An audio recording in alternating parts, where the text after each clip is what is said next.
சரிங்க.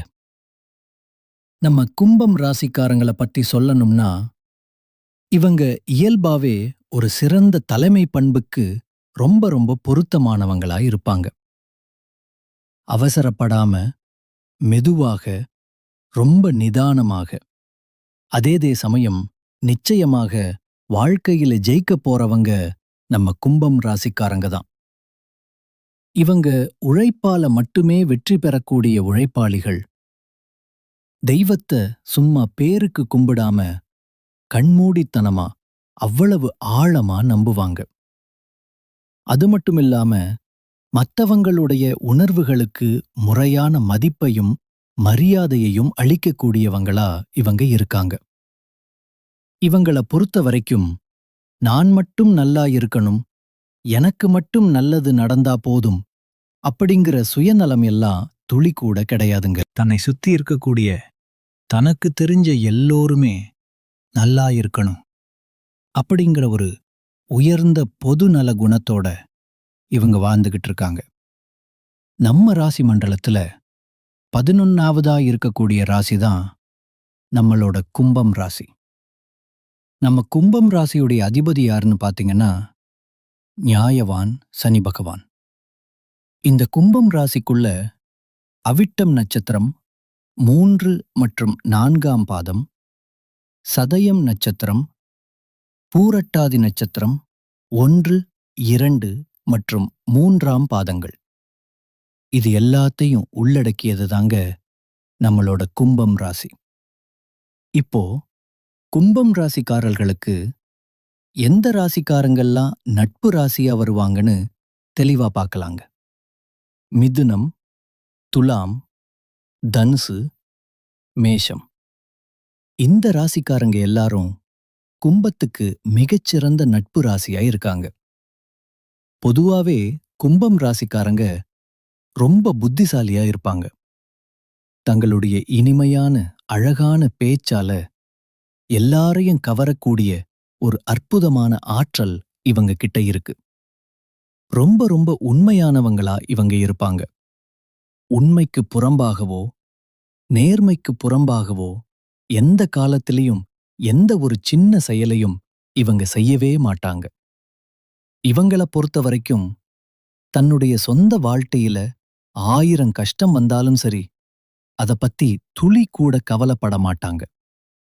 ஆனா தனக்கு நெருக்கமான ஒரு உறவுக்கு அல்லது நண்பருக்கு ஒரு கஷ்டம் வருதுன்னு வச்சுக்கங்க, அவங்க கூப்பிடலனா கூட இவங்களே ஓடி போய் உதவி செய்யக்கூடிய ஒரு நல்ல உள்ளம் கொண்டவங்களா இவங்க இருப்பாங்க. ஆனா ஒண்ணுங்க, நம்மளுடைய கும்பம் ராசிக்காரங்க மனசு வருத்தப்பட்டு அழுதாங்கன்னா அந்த வீடே நல்லா இருக்காதுங்க. அதனால இவங்கள அழ விடாதீங்க. வார்த்தைகள்னால நம்மளோட கும்பம் ராசிக்காரங்கள மத்தவங்க காயப்படுத்தினா இவங்கனால அதை துளி கூட தாங்கிக்கவே முடியாது. ரொம்ப உடைஞ்சு போயிருவாங்க. சரிங்க, இப்போ உங்க வீட்டில இருக்கக்கூடிய கெட்ட சக்திகளை விரட்டுறதுக்கு சில எளிய பரிகாரங்களை பத்தி இந்த வீடியோ பதிவுல தெளிவா பார்த்து தெரிஞ்சுக்கலாங்க. சனிக்கிழமைகள்ல மறக்காம ஆஞ்சநேயர் கோயிலுக்கு போயிட்டு மனதார அர்ச்சனை செய்து அங்க கொடுக்கிற அந்த அபிஷேக தீர்த்தத்தை வீட்டுக்கு கொண்டு வந்து வீடு முழுக்க தெளிக்கணுங்க. இது ரொம்ப விசேஷம். அதேபோல இரும்பை தானமா கொடுக்கணுங்க. ஆனா ஒரு முக்கியமான விஷயம், உதாரணத்துக்கு கத்திரிக்கோலு, கத்தி, இந்த மாதிரி வெட்டும் கருவிகளை தவிர்த்து மத்தது எல்லாமே நீங்க தானமா கொடுக்கலாங்க. சனிக்கிழமைகள்ல முழுமுதற் கடவுளான விநாயக பெருமானை வழிபாடு செய்யுங்க. அப்படி செஞ்சீங்கன்னா உங்க மனசுல இருக்கக்கூடிய அனைத்து கவலைகளும் இருந்த இடம் தெரியாம காணாம போயிரும். அடுத்ததா ஒரு முக்கியமான பரிகாரம்.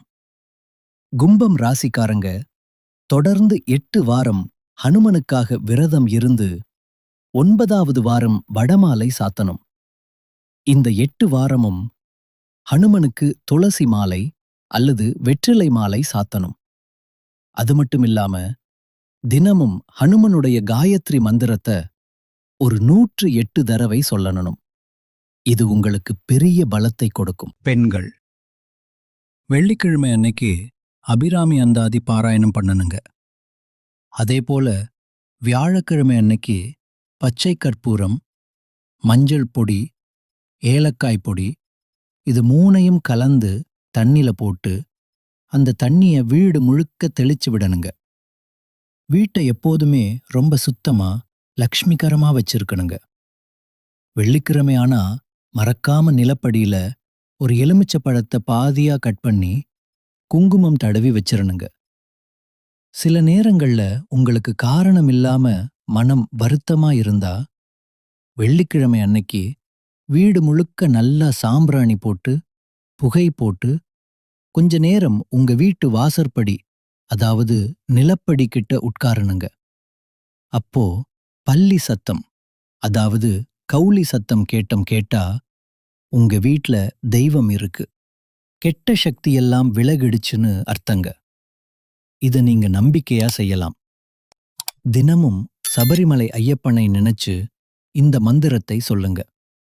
பொன்னு 18ஆம் படிமேல் வாழும் வில்லாளி வீரன் வீரமணி கண்டன் காசி ராமேஸ்வரம் பாண்டிமலையாளும் அடக்கியாளும் ஓம் ஸ்ரீ ஹரிஹரசுதன் ஆனந்த சித்தன் ஐயன் ஐயப்ப சுவாமியே சரணம் ஐயப்பா என்ற இந்த சக்தி வாய்ந்த மந்திரத்தை சொல்லணுங்க. வீட்டில் எப்போவுமே இல்லை, கிடையாது என்ற வார்த்தையை அதிகமா பயன்படுத்தவே கூடாது. அமங்கலமான வார்த்தைகளையும் கெட்ட வார்த்தைகளையும் பேசுறத நீங்க சுத்தமா தவிர்த்தரணுங்க. உங்களுக்கு கடுமையான தோஷம், தொழில்ல தீராத நஷ்டம், குடும்பத்தில தாங்க முடியாத பிரச்சனை இருந்தா ஒரு பசுமாட்டையும் அதோட கன்று குட்டியையும் உங்க வீட்டுக்கு முறைப்படி அழைத்து வந்து கோமாதா பூஜை பண்ணணுங்க. அந்த பசுவுக்கு மஞ்சள் தடவி குங்குமம் வச்சு புது புடவை சாத்தி மாலை போட்டு பச்சரிசி, வெல்லம், வாழைப்பழம் இப்படி அதுக்கு பிடிச்சதெல்லாம் சேர்த்து கொடுக்கணும். தூப தீபங்கள் காட்டி நமஸ்காரம் பண்ணி கொடுங்க. இதை செஞ்சு பாருங்க. உங்க வாழ்க்கையில கண்டிப்பா நல்லதுதாங்க நடக்கும். கெட்டதுங்கிற பேச்சுக்கே அங்க துளி கூட இடம் கிடையாதுங்க. இனி வரக்கூடிய காலங்கள்ல உங்க வாழ்க்கையே ஒரு சொர்க்க வாழ்க்கையா மாறப்போகுதுங்க. அடுத்ததா, உங்கள் வீட்டில் தீய சக்திகள் இருந்தா அதை விரட்ட நீங்க வீட்ல என்னென்ன தெய்வ புகைப்படங்களை வைக்கலாம் அப்படிங்கறத பத்தி தெளிவா தெரிஞ்சுக்கலாங்க. முதலாவதா, காஞ்சி காமாட்சி அம்மன். தீய சக்திகளை அழிக்கக்கூடிய பெரிய சக்தி இந்த தெய்வத்துக்கு இருக்கு. இவங்களை வீட்ல வச்சா அது உங்களுக்கு தைரியம் மற்றும் பாதுகாப்பை தரக்கூடியதாயிருக்கும். அடுத்தது, காளி மற்றும் பத்ரகாளி. கெட்ட சக்திகள் மற்றும் கண் திருஷ்டியை விலக்க இது ரொம்ப உதவும். உங்களுக்கு இருக்கிற பயம், தடைகளை நீக்க இது உதவும். அடுத்தது, மகாவிஷ்ணு. இவர் மன அமைதி மற்றும் பாதுகாப்பு தரக்கூடிய தெய்வம். உங்களுக்குள்ள இருக்கிற எதிர்மறை எண்ணங்களை குறைக்கிறதுக்கு இந்த தெய்வம் உங்களுக்கு பாதுகாப்பாயிருக்கும். அடுத்தது, ஆஞ்சநேயர். தீய ஆவிகள், பயம் விலக நம்மளுக்கு ஆஞ்சநேயர் எப்பவும் துணையாயிருப்பார். வீட்டை காக்கக்கூடிய காவல் தெய்வமா இவர் இருப்பார். அப்புறம் பைரவர். இவர் இரவு நேரத்துல வரக்கூடிய எதிர்மறை சக்திகளை விலக்கக்கூடியவராயிருக்கார். வீட்டு சுற்றுப்புற பாதுகாப்புக்கு பைரவர் பாதுகாப்பாயிருப்பார்.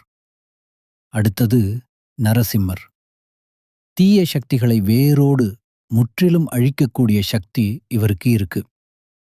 மிக சக்தி வாய்ந்த ஒரு பாதுகாப்பு தெய்வமா இவர் இருக்கார். கடைசியா, சாய்பாபா. இவர் மன அமைதியை அளிக்கக்கூடிய தெய்வமாயிருக்கார். தீய எண்ணங்கள், கவலைகளை விலக்க இவர் உங்களுக்கு துணையாக இருப்பாருங்க. வடகிழக்கு மூலையில நீங்க இந்த தெய்வ புகைப்படங்களை எல்லாம் வைக்கலாங்க. கிழக்கு அல்லது வடக்கு சுவர் இருக்கிற இடத்துல நீங்க தெய்வ புகைப்படங்களை வச்சு வணங்கினீங்கன்னா தெய்வ அருள் முழுமையா உங்களுக்கு கிடைக்குங்க. நான் ஒரு கேள்வி கேட்கிறேன். இந்த உலகத்துல யாருங்க உண்மையான கோடீஸ்வரன்? கோடி கோடியா பணம் வச்சிருக்கிறவங்களா? இல்ல தனக்கு பிடிச்ச உணவுகளை வகை வகையா சாப்பிடுறவங்களா? பிடிச்ச உறவுகள் கிட்ட மணிக்கணக்கா பேசுறவங்களா? கண்டிப்பா இதுல யாருமே கோடீஸ்வரன் கிடையாதுங்க. யார் ஒருத்தவங்க எந்த விதமான நோய் நொடியும் இல்லாம, மனக்கவலை இல்லாம, ராத்திரி படுத்தா நிம்மதியா தூங்குறாங்களோ, அவங்க தாங்க இந்த உலகத்திலேயே மிகச்சிறந்த கோடீஸ்வரன். அப்படிப்பட்ட கோடீஸ்வரன் ஆகக்கூடிய யோகம் உங்களுக்கு இந்த மாதம் அமைஞ்சிருக்குதுங்க. உங்க வாழ்க்கையில இனி வரக்கூடிய காலங்கள்ல கவலை, கண்ணீர் அப்படிங்கிற பேச்சுக்கெல்லாம் துளி கூட இடம் கிடையாதுங்க.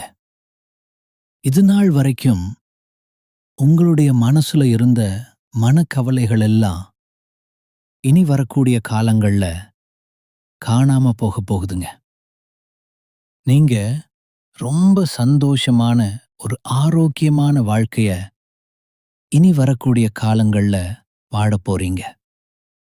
உங்க வாழ்க்கையில சந்தோஷம் என்னைக்கும் நிலைச்சிருக்க போகுதுங்க. நிறைய பேர் குலதெய்வம் எங்கேயோ இருக்குது, என்னமோ இருக்குது அப்படின்னெல்லாம் நீங்க நினைக்க வேண்டாங்க.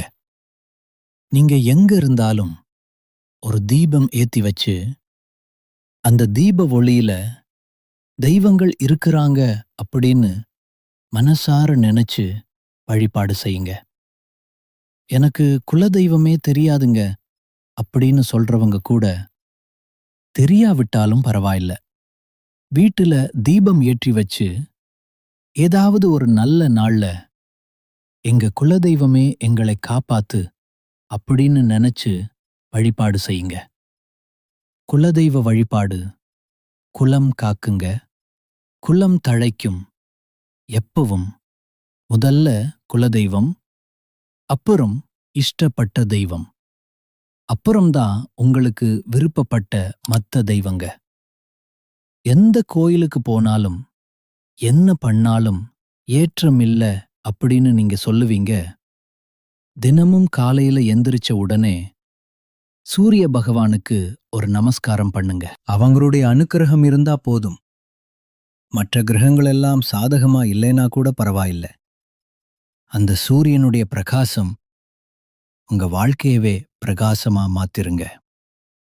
அந்த வெளிச்சம் உங்களை வந்து சேருங்க. உங்க வாழ்க்கையில இருக்கக்கூடிய கண்ணீர் எல்லாம் கரைஞ்சு போயிருங்க. அடுத்ததாக ஒவ்வொரு நட்சத்திரக்காரர்களுக்கும் இந்த மாதம் எப்படி இருக்குன்னு தனித்தனியா பார்க்கலாங்க. முதலாவதா நம்மளுடைய கும்பம் ராசியில் இருக்கக்கூடிய முதல் நட்சத்திரம் அவிட்டம் 3 மற்றும் 4ஆம் பாதம். உங்களுக்கு இந்த மாதம் எப்படி இருக்குன்னு பார்க்கலாங்க. இந்த மாதம் உங்களின் வேலைகளை நீங்க ரொம்பவே திறமையாக செய்து முடிக்க போறீங்க. வியாபாரத்தில் இருந்த போட்டிகள் எல்லாம் குறைய போகுது. திருமணமாகாதவங்களுக்கு கண்டிப்பா திருமணம் நடக்கப் போகுதுங்க. குழந்தை பாக்கியம் இல்லாதவங்களுக்கு குழந்தை பாக்கியம் கிடைக்கப் போகுது. குடும்பத்துல கணவன் மனைவிக்கு இடையே இருந்த கருத்து வேறுபாடுகளெல்லாம் காணாம போகப் போகுது. கணவன் மனைவி இருவருமே ரொம்ப ஒற்றுமையான வாழ்க்கையை வாழப் போறீங்க. குடும்பத்துல நிறைய சுப நிகழ்ச்சிகள் நடக்கப் போகுதுங்க. தாய் மாமன் வழி உறவுகளின் மூலம் உங்களுக்கு ஆதாயம் கிடைக்கப் போகுதுங்க. உங்களை விட்டு பிரிந்து சென்ற உறவுகள் உங்களை தேடி வரப்போறாங்க. மொத்தத்துல இந்த மாதம் மாணவர்களின் கல்வியில் முன்னேற்றம் காணக்கூடிய மாதமாக இருக்குதுங்க. அடுத்ததாக நம்முடைய கும்பம் ராசியில் இருக்கக்கூடிய நட்சத்திரம் சதயம். உங்களுக்கு இந்த மாதம் எப்படி இருக்குன்னு பார்க்கலாங்க. இந்த மாதம் உங்களுடைய சமயோஜித புத்தியால அனைத்து பிரச்சனைகளிலும் இருந்து நீங்க தப்பிக்க போறீங்க. உத்தியோகத்தில் இருக்கக்கூடிய உங்களுக்கு இந்த மாதம் ரொம்ப நல்லா இருக்க போகுதுங்க. வியாபாரத்துல இருந்த போட்டிகள் குறைய போகுதுங்க. குடும்பத்துல இருந்த மனக்கசப்புக்கள் எல்லாம் காணாம போக போகுதுங்க. உங்களுடைய வாழ்க்கையே அற்புதமா மாறப்போகுதுங்க. உங்களுடைய ஆசைகள் கனவுகள் எல்லாமே அடுக்கடுக்கா நிறைவேறப் போகுதுங்க. திருமணம் ஆகாதவங்களுக்கு திருமணம் நடக்கப் போகுதுங்க. குழந்தை பாக்கியம் இல்லாதவங்களுக்கு புத்திர பாக்கியம் கிடைக்கப் போகுதுங்க. உங்க வாழ்க்கையே அழகா மாறப் போகுதுங்க. இனி வரக்கூடிய காலங்கள்ல உங்க வாழ்க்கையில பிரச்சனைங்கிற பேச்சுக்கு துளி கூட இடம் கிடையாதுங்க. அடுத்ததாக பூரட்டாதி 1, 2 மற்றும் 3ஆம் பாதம். உங்களுக்கு இந்த மாதம் எப்படி இருக்குன்னு பார்க்கலாங்க. இந்த மாதம் உங்களுடைய வாழ்க்கையில நீங்க படிப்படியான வளர்ச்சியை காணப் போறீங்க. வருமானம் நல்ல விதமா இருக்க போகுது. உங்க கூட வேலை பார்க்குற சக ஊழியர்களால உங்களுக்கு நன்மை ஏற்பட போகுது. புதிதாக வாகனங்கள் வாங்கும் வாய்ப்பு உங்களுக்கு கிடைக்கப் போகுது. நகை வாங்க போறீங்க, புது நிலம் வாங்க போறீங்க, வீடு கட்ட போறீங்க. உங்க வாழ்க்கையில இருந்த அனைத்து பிரச்சனைகளுக்கும் தீர்வு கிடைக்கக்கூடிய மாதமா இந்த மாதம் இருக்குதுங்க. கணவன் மனைவி இருவருமே ஒற்றுமையான வாழ்க்கையை வாழப் போறீங்க. உங்களுடைய குழந்தைகள் உங்களுடைய சொல்படி கேட்டு நடந்துக்க போறாங்க. உங்க வாழ்க்கையே அழகா அற்புதமா மாறப்போகுதுங்க. நோய் நொடி இல்லாமல் நிம்மதியான வாழ்க்கையை நீங்க வாழப் போறீங்க. எல்லாம் நல்லபடியா நடக்கும். நல்லதே நடக்கும். நல்லது மட்டும்தான் நடக்கும். நன்றி.